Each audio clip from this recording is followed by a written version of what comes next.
Salut les amis de YouTube, aujourd'hui je reviens avec une vidéo en français. Je pense que je vais faire plus de vidéos en français parce que je vois que vous aimez beaucoup, mais vraiment beaucoup, parce que vous êtes tout le temps très nombreux à me dire que vous aimez les français, que vous voulez m'écouter et tout ça. Alors je vais faire presque toutes mes vidéos en français.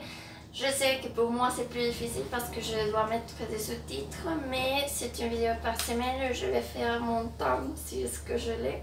Parce que maintenant j'ai commencé le Master 1 au Costa Rica, c'est la licenciature, mais en français c'est Master 1. Et bien, pour aujourd'hui j'ai une vidéo à propos comment apprendre du vocabulaire en français, comment faire des jeux et tout ça pour enseigner le français ou pour apprendre vous-même le français.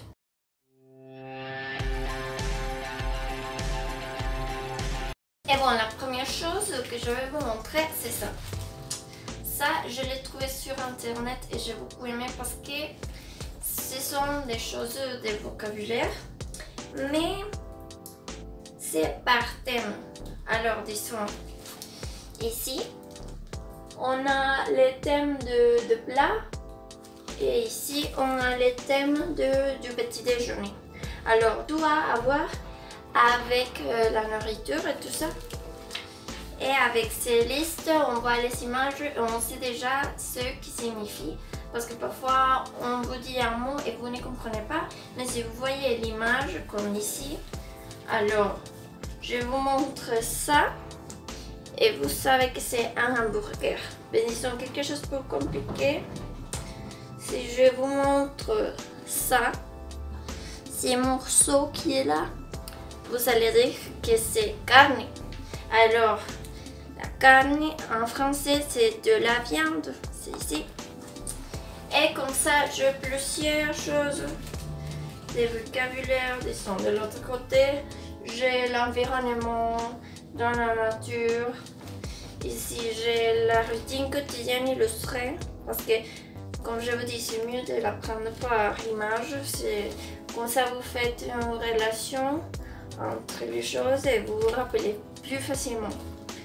On a aussi les tâches ménagères dans la maison, dans la salle de bain et tout ça où je l'ai trouvé.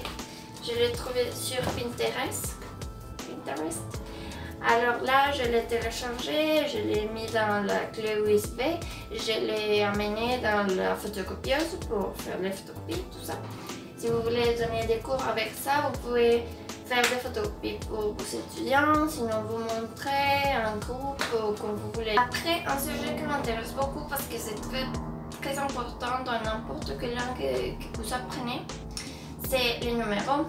J'ai comme 5, je ne sais pas combien d'activités pour les numéros. Par exemple, j'aime beaucoup et ça c'est un domino. Je l'ai fait moi-même avec des morceaux de cartouline. Et là, je l'ai fait comme les dominos, juste que vous devez chercher l'autre partie qui dit 8 et peut-être l'autre partie qui dit 4, mais en lettres. C'est la même chose, mais pour que les apprenants apprennent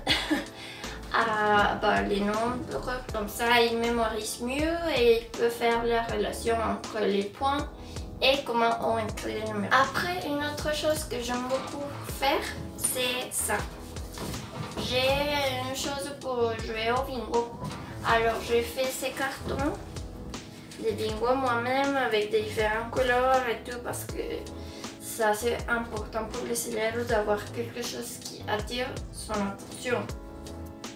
Alors j'ai fait chaque carton en mettant des différents numéros pour que ce ne soit pas répété. Et vous pouvez aussi choisir les numéros, la quantité de numéros que vous voulez. Par exemple, si vous dites je veux les numéros de 1 à 30, alors vous faites les cartons dépendant de ça. Une autre chose que j'ai pour les numéros, c'est ce type de carte. J'ai imprimé ça dans une page. C'était un jeu différent, mais je l'ai réinventé. Je l'ai fait à ma manière parce que j'avais pas compris où je voulais juste. Alors, on a différents types de cartes. Par exemple, on a ces cartes qui ont un numéro et un petit cahier avec un crayon. Alors avec ça, si l'élève obtient ça, il doit écrire le numéro. Mais la chose, c'est qu'on a un petit tableau ou quelque chose où l'on a des dés. Alors on les lance et dépendant de la caisse qu'on obtient, on prend une carte et on écrit là si c'est pour écrire le numéro. Il y a aussi pour dire le numéro. Et il y a un autre type que c'est ça. C'est la même chose. Ici vous pouvez choisir si le dire ou l'écrire. Je pense que les deux choses sont un peu difficiles pour les élèves, surtout de la 7e année ou comme ça qu'on voit les numéros. Alors oui, c'est un jeu intéressant. Oh, un oiseau. Et on a aussi, bon, j'ai fait aussi ça avec du fond. C'est pour le mettre dans les tableaux, pour différencier chaque élève ou les groupes qu'on fait. Et ce sont les activités plus ou moins que j'ai pour les numéros. Après, j'ai un jeu pour les mois de l'année, que c'est comme un Uno. Je vais le sortir. Ici, je l'ai Uno.